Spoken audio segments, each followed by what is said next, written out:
Hello, I'm here with my Canada Reads 2017 Day 1 reaction. These are my thoughts and opinions. And I want to start with a disclaimer.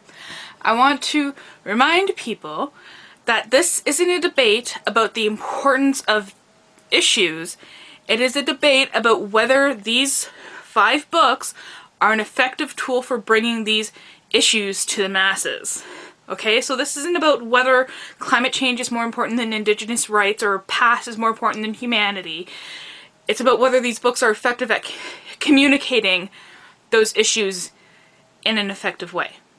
Okay? I want to also state that I did not read enough of The Right to Be Cold in order to post a review, I felt, because I was immediately turned off by the egotism of the author. I have looked at reviews, positive and negative, and I do not believe that this is the book to bring climate change to the forefront. And we saw that on the debate today.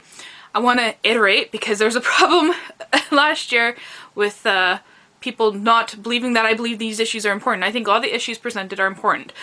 But I want to iterate that I do believe that climate change is a very serious issue. It affects the whole world negatively, and it's something that needs to be dealt with right now. There's no denying that.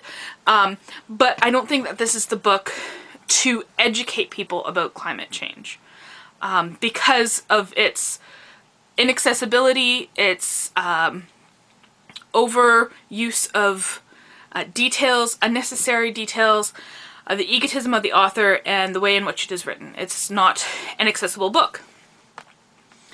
So I also want to acknowledge that all the debaters were very well spoken.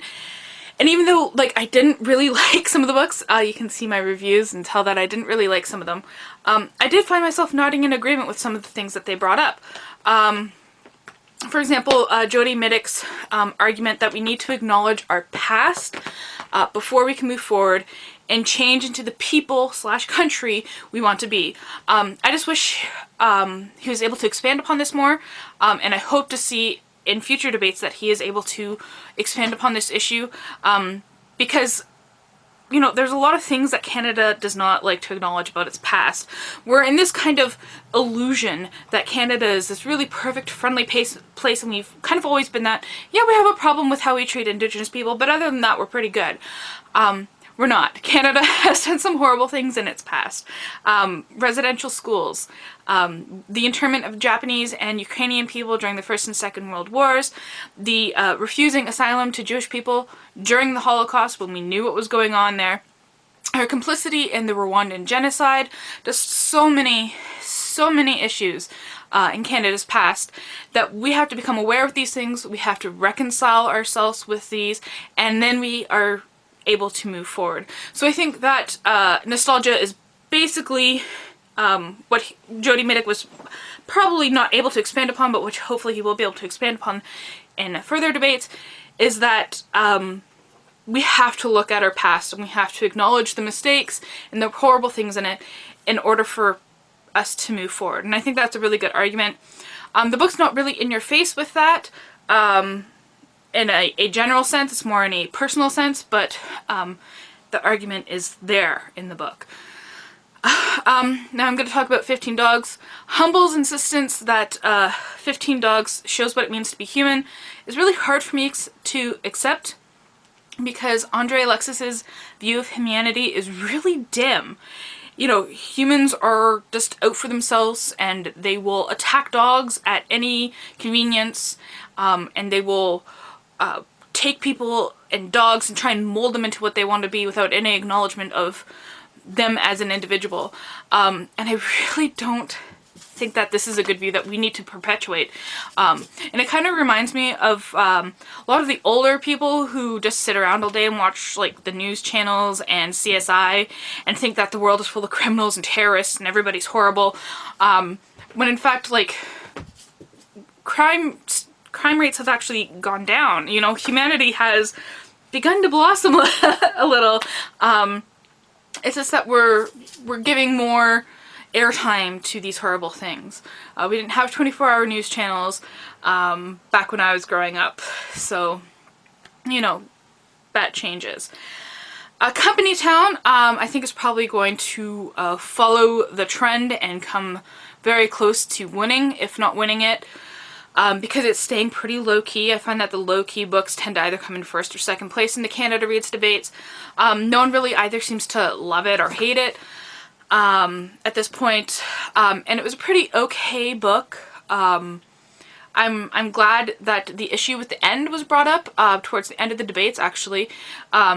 That being that Hua, who was, you know, the main character, exalted as being natural and as being, you know, true to herself, becomes fixed, and that she becomes altered physically, because it kind of undermines the story about being yourself and finding empowerment within yourself despite your flaws and the attributes that you can't control. Okay, now to talk about the book that was voted off. I think it's very unfortunate. I don't think it's as bad as people think it is. The Break by Katarina Vermette was voted off. It came down, both The Right to Be Cold and The Break had 2 votes each.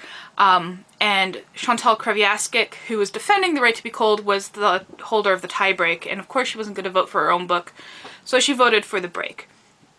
Which is very unfortunate. It was the book that I think had the most potential. I'll post my review down below for that. So I want to talk about accessibility. I think it's very important. I'm not going to hide my disappointment that Jody Middick voted for The Break to be eliminated because he didn't feel represented as a male. I'm not going to bring race into this because he didn't mention race. He said all the males were represented negatively, and they were a lot of negative representations of males. But on the surface it seems that way. Regardless of race in the book, both white and Indigenous men were kind of really not painted in a good light. But if you look at the story structure itself, I don't really think it's a valid point, because there is good male representation, first off. You do see some good males in the book. But what I think really does that is that Vermette took the prejudgments of her audience that the crime that happened in the book, it was a rape, would obviously have been committed by a male. And that's the preconceived notion. When you hear about a rape, you automatically think female victim, male perpetrator. In this case, she kind of took that preconceived notion and flipped it on its head and had the female be both the victim and the perpetrator. And I think that speaks volumes to the representation of gender in itself. I think that, you know, we have to recognize that women are not just victims.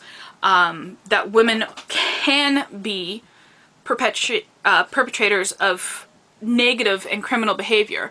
And that we have to recognize that we are a part of the problem, and that we have to realize that before we can move forward as a nation. We have to reconcile ourselves with our genders, with the world around us before we can move forward. So those are my opinions on the first day of the debate. I'm pretty sure there's lots of stuff that I missed out on, but I'm sure we can talk about that in the comments. I look forward to discussing this day's debate with you, and I'll be seeing you tomorrow.